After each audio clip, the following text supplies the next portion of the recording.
तेजीमला टोमोले। तेजीमोला एक व्यापारी की दो पत्नियां थी। बड़ी पत्नी की एक प्यारी बेटी थी तेजीमला। जब उसकी मां की मृत्यु हो गई तो व्यापारी ने दूसरी शादी की। सौतेली मां को तेजीमला से बहुत नफरत थी, पर पिता के डर से वह उसे पालती थी। एक दिन व्यापारी व्यापार के लिए दूर देश चला गया। जाते समय उसने अपनी पत्नी से कहा, मेरी बेटी तेजीमला का ध्यान रखना, वह मेरी जान है। लेकिन जैसे ही वह गया, सौतेली मां ने तेजीमला को सताना शुरू कर दिया। कुछ दिनों बाद तेजीमला की सहेली की शादी थी। सौतेली मां ने मीठे शब्दों में उसे जाने की अनुमति दी और कहा, ये सुंदर रेशमी कपड़े और दुपट्टा शादी में पहन लेना। पर उसने उस गठरी में एक जलता कोयला और चूहा छिपा दिया।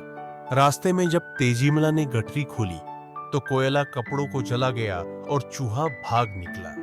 वह बहुत डर गई, पर सहेली ने उसकी मदद की और उसे अपने कपड़े पहनाए। घर लौटने पर सौतेली मां ने उसे बुरी तरह पीटा और धान कूटने की मशीन ढेकी पर काम करने को कहा।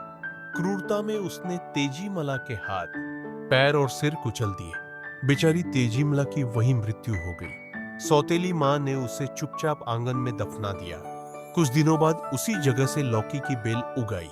जब कोई बेल छूता तो वह तेजीमला की आवाज में बोलती, मेरी सौतेली मां ने मुझे मारा है, मैं तेजीमला हूं। डर के मारे सौतेली मां ने बेल काट कर फेंक दी। जहां उसने बेल फेंकी थी वहां नींबू का पेड़ और फिर कमल का फूल उगाया, जो फिर से बोल उठा। जब व्यापारी व्यापार से लौटा तो उसने नदी में सुंदर कमल देखा और नाविक से कहा, एक फूल तोड़ दो। तभी कमल बोला, हाथ मत बढ़ाओ नाविक, रेशमी कपड़ों संग मेरी सौतेली मां ने मुझे मारा, मैं ही हूं तेजीमला।